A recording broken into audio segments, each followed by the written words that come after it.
आपनो city news channel में आपका हार्दिक स्वागत है। मैं हूं तेजाराम लाडनवा। भारतीय जनता पार्टी के पूर्व कोषाध्यक्ष एवं महेश्वरी सेवा सदन पुष्कर के अध्यक्ष राम कुमार भूतड़ा एक दिवसीय दौरे पर मेड़ता पहुंचने पर मीरा महोत्सव सेवा समिति के अध्यक्ष सीपी बिड़ला के नेतृत्व में महेश्वरी समाज एवं भाजपाई कार्यकर्ताओं द्वारा सापा एवं माला पहनाकर स्वागत किया गया। भूतड़ा ने कहा कि संगठन की स्थापना मेड़ता के समाज बंधुओं की विशेष भूमिका रही है। गोवर्धन लाल सोनी के सहयोग देने के बाद संगठन की स्थापना हुई थी।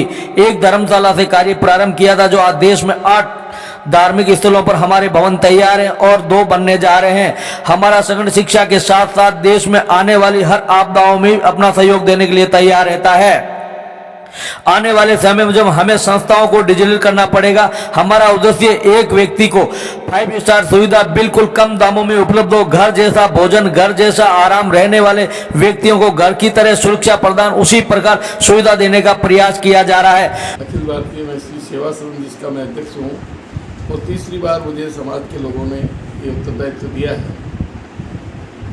इसका प्रारंभ जो हुआ था उस समय मेड़ता की महत्वपूर्ण भूमिका रही। मेड़ता के ही अनेक लोगों ने, जैसे माननीय गोविंदलाल जी सोनी के नेतृत्व में, उसमें सहयोग दिया और संस्था की स्थापना हुई।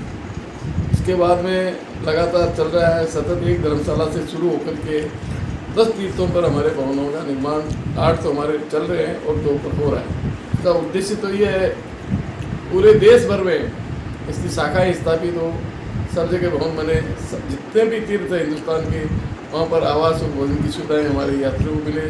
बनाता हमारा समाज है, धन हमारा समाज खर्च करता है, लेकिन सुविधाएँ सभी लोगों को देते हैं। तो हमारे समाज के लिए ही सुविधाएँ, ऐसा नहीं है। उसके साथ साथ चिकित्सा क्षेत्र में हम काम करें, शिक्षा क्षेत्र में काम करें। महामारी और संकट जब आता है, अभी भी आया, तो हमारा भवन हर जगह काम कर रहा था। जब केदारनाथ में त्रासदी हुई तब हमारा भवन काम कर रहा था, 10,000 भोजन के पैकेट रोज डाल रहा था। तो हमारा समाज ही ऐसा है कि हर क्षेत्र में हर व्यक्ति काम करता है। संस्था के उद्देश्य में अंतर्गत अब आने वाले समय में संस्था को संभाल के रखने के लिए नवाचार करने पड़ेंगे। संस्था में डिजिटलाइजेशन करना पड़ेगा, संस्था को नए तरीके से चलाना पड़ेगा। क्यों कि अब पुराने पैटर्न पर ज़्यादा देर तक व्यवस्थाएँ चल नहीं सकती। हम चाहते हैं कि हमारी पूरी संस्था कम से कम 5 स्टार तक की फैसिलिटी बन जाए और हर आदमी को रुकने की अच्छी व्यवस्था मिले, बहुत कम शुल्क पर भोजन मिले और उनको अपना जैसा लगे कि भाई अपना घर है, और अकेली महिला भी जाकर के रहे तो सुरक्षित है। इस तरह से आज भी जिस संस्था में हमारे यहाँ जो जाता है वो ये महसूस करता है। जितने भी धार्मिक कार्यक्रम होते हैं हमारे यहाँ रोज़ होते हैं, जितने भी संत महात्मा हैं हमारे भवनों में आते रहते हैं, उन्हें हम बहुत कम शुल्क पर हम उन्हें कार्यक्रम की जगह देते हैं। अब राष्ट्रीय स्वयंसेवक संघ का जो शिविर चला पूरे हिंदुस्तान का, वो हमारे अखिल भारतीय महेश्वरी सेवा सदन में हुआ, तो माननीय मोहन भागवत जी 7 दिन हमारे सदन में रहे। तो ये हमारी संस्था इस तरह से केवल पुष्कर में ही नहीं, हर जगह, जहाँ पर हरिद्वार में भी यही स्थिति है, वृंदावन में यही स्थिति है, समाज, राजनीति और अन्य धार्मिक कार्यों में जहाँ भी कोई आवश्यकता होती है वहाँ पर हमारे ये सदन काम आते हैं और उसमें बहुत कम चार्जेस लिए जाते हैं। और जहाँ अभी शंकराचार्य जी आए पुष्कर में, सारी व्यवस्थाएं उनको माकूल दी गई। तो राष्ट्रीय संस्कृति को बचाने के लिए, धर्म को बचाने के लिए, आध्यात्मिक चिंतन के लोग हैं हमारे समाज के लोग, वो पैसा कमाने के लिए संस्थाएं नहीं, सेवा की दृष्टि से धन देने वाले बहुत हैं और हम सेवा के क्षेत्र में लगे हुए। महेश्वरी समाज पढ़ा लिखा सभ्य समाज है, मगर इसकी जनसंख्या दिन ब दिन घटती जा रही है। इसको लेकर आपकी क्या योजना है? पढ़ाई लिखाई में आपको अच्छी तरह से मालूम है, पढ़े लिखे बच्चे संतान उत्पत्ति में विश्वास कम करते हैं, क्योंकि 30 साल के होने के बाद तो शादी करते हैं। 32 साल का होने के बाद जो लड़का शादी करेगा वो लड़का ऑफिस पैकेज में अलग जा रहा है, लड़की अपने पैकेज में जा रही है। बच्चों का लालन पालन करना ही उसमें कठिनाई हुई गई है। संयुक्त परिवारों का टूटना, पहले माँ होती थी, दादी होती थी, काकी होती थी, भाभी होती थी, वो सेवाएं करती थी, वो कोई रहा नहीं। तो यह स्थिति हमारे समाज में, चूँकि हम ज़्यादा एडवांस समाज के लोग हैं, हमारे पास संपत्तियाँ हैं, तो हमारे तो और ज़्यादा आधुनिक हो गए। बंगले 1 की जगह 2 बना रहे हैं, फैक्ट्रियाँ 1 की जगह 2 लगा रहे हैं, व्यापार बढ़ा रहे हैं, लेकिन ये चिंता नहीं कर रहे कि हमारे जाने के बाद इसका क्या होगा।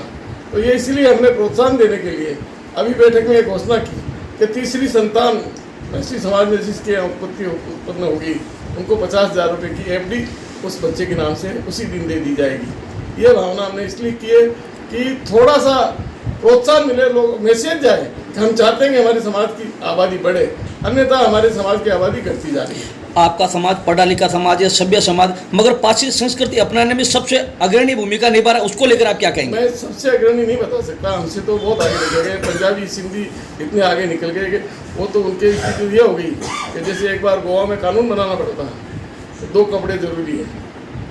गोवा के तट पर नग्न ही लोग रहने लगे तो वहाँ की सरकारों को कानून बनाना पड़ा 2 कपड़े जरूरी। अब आप समझो 2 कपड़े क्या थे, ऐसी स्थिति वो नहीं है हमारे समाज में, लेकिन असर तो जरूर आया ही है। इतना समाज आज भी हमारा समाज बाकी समाजों से श्रेष्ठ समाज है। खान पान के मामले में जिस प्रतीकात्मक बात अलग है, आधार जो देखा जाए तो आज भी धर्म और संस्कृति है। आज भी हमारे 50% लोग मंदिर जाकर दर्शन करके आते हैं। आज भी हमारी माताएं भगवान के भोग लगाने के बाद ही भोजन खिलाती है। आज भी हमारे माता पिता को प्रणाम करके हम घर से निकलते हैं, ऐसा नहीं है। लेकिन थोड़ा असर जरूर आया है, उसको भी हम रोकने का प्रयास कर रहे हैं। आपका मेड़ता से विशेष लगाव रहा है, सामाजिक भी लगाव रहा है, तो मेड़ता के लिए आपका क्या विशेष पैकेज रहेगा? मेड़ता के लिए किस प्रकार की एक दिशा निर्देश आप रहेंगे कि यहाँ के कारण मेड़ता में किस प्रकार आगे बढ़े? मेड़ता में तो है, मेड़ता के लोग, मेड़ता का पानी अच्छा है, मेड़ता में सब लोग बहुत अच्छे हैं और मेरा तो खुद का लगाव है मेड़ता से। मेरे पिए जैसा है, मेरा आधा परिवार यहाँ रहता है, सारे रिश्तेदार यहाँ रहता है। मैं मेड़ता से कमा के खाया है मैंने, तो मेड़ता के लिए तो हमारे भाव हमेशा ही रहेंगे। जैसे एक बेटी का पीर की तरफ रहता है, वैसे मेरा भाव मेड़ता के लिए जो भी मेड़ता का काम होगा उसमें हमेशा सदैव आगे रहेंगे। जब आपके कुंडल में खुदाई हो रही थी, मुझे बुलाया, मुझसे कहा तो मैंने उसके लिए सहयोग दिया। मुझे कोई भी कहेगा मेड़ता के लिए तो मैं मना तो कर ही नहीं सकता। आप सामाजिक सेवा के साथ साथ राजनीतिक क्षेत्र में भी आप अग्रणी भूमिका निभाते हैं माने, तो अभी राजनीतिक दृष्टि को लेकर आप क्या कहना चाहेंगे? अभी पार्टी की किस प्रकार की गतिविधियां चल रही है और आने वाले चुनाव में क्या स्थिति रहेगी? राजनीतिक क्षेत्र में मैं भारतीय जनता पार्टी का 6 साल कोषाध्यक्ष लगातार रहा और मैंने बहुत बारीकी से पार्टी को देखा है। पार्टी में जो नवाचार पार्टी में मोदी जी के नेतृत्व में हुए, ऐसा कोई कर नहीं सकता, ऐसा सोच भी किसी का हो नहीं सकता। उन्होंने पूरे देश में ये क्रांति ला दी। एक बार जो देश जो आज़ाद हुआ 47 में, लोगों को लग रहा है कि देश अब आज़ाद हुआ है। ऐसे गरीब लोग जिनके छत नहीं थी, जिनके पास गैस चूल्हा नहीं था, जिनके घरों में पानी नहीं थी, जहाँ पर बिजली नहीं थी, ये सारा जो 50 देश के आज़ाद होने के 75 साल बाद मोदी जी करें क्यों भाई? ये तो उसी समय हो जाना चाहिए। आज लाखों आदमी झोंपड़पट्टी में अभी भी रह रहे हैं, ऐसा क्यों?